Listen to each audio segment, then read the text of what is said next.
સંસારી માણસની તકલીફ સૌથી મોટી છે એ ચૂકે છે, પ્રાયોરિટી આપવામાં ચૂકે છે. Urgent and important, there is the difference between urgent and important. તમે આજે જેને અર્જન્ટ માનો એને 2 મિનિટમાં તમારે ઇમ્પોર્ટન્ટની કક્ષામાં લઈ જવું પડે અને અર્જન્ટને તમારે ટોપ પ્રાયોરિટી આપવી પડે. તમારે 10 કરોડનું પેમેન્ટ પહેલી વખત 20 વર્ષે ઓલો માણસે કીધું છે કે આ ટાઈમે 10 કરોડનું પેમેન્ટ આપી દઈશ. 20 વર્ષે તમારે જરૂર છે, તમે ગયા, તમે આના જેવી અર્જન્સી બીજી કાંઈ નથી. અને એ જ વખતે તમે પેમેન્ટ લેવા ગયા, પગથિયાં ચડે અને હવે તમારે એટેક આવ્યો. હવે તમે કહો what is urgent, what is important? 20 crore કે તમારું એટેક? તો સબ એટેક. બધું 1 મિનિટમાં 20 કરોડ અર્જન્ટમાંથી ઇમ્પોર્ટન્ટમાં કન્વર્ટ કરી દીધું તમે.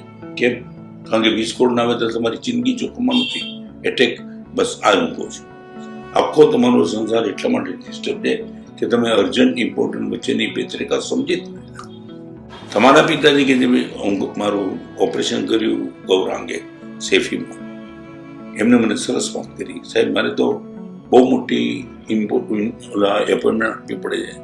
વર્ષોથી એક નિયમ મને કહે છે કે પિતાજી અગર 9 થી 10 જાઓ, બારણું બંધ કરી દઉં, મોબાઈલ બાજુમાં મૂકી દઉં, પિતાજી અગર ઠંડા મગજે આમ હસી ખીલીને વાત કરું પછી જ ઓફિસમાં હું.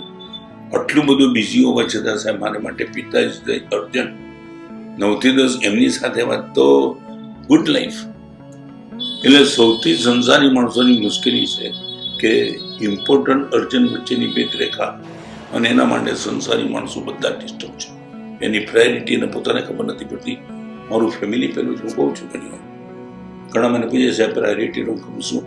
Personal life, private life, family life, social life, business life, spiritual life, એ પ્રાયોરિટી આપો.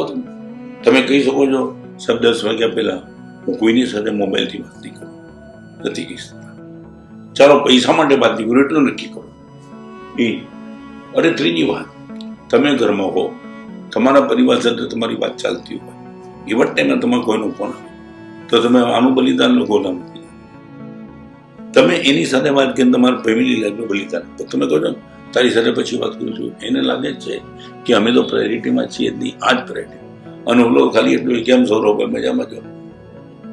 આ ફીલ કરે છે કે તમને અમારી કોઈ કિંમત જ નથી.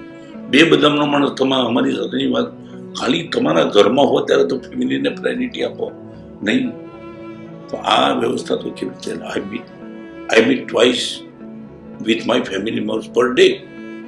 મારા 18 સાધુને રોજ 2 વાર મળતું, રોજ 2 વાર. આટલી વ્યસ્તતા વચ્ચે અને કોઈ પ્રશ્ન નડતો નથી. હું પ્રાયોરિટી સમજુ છું.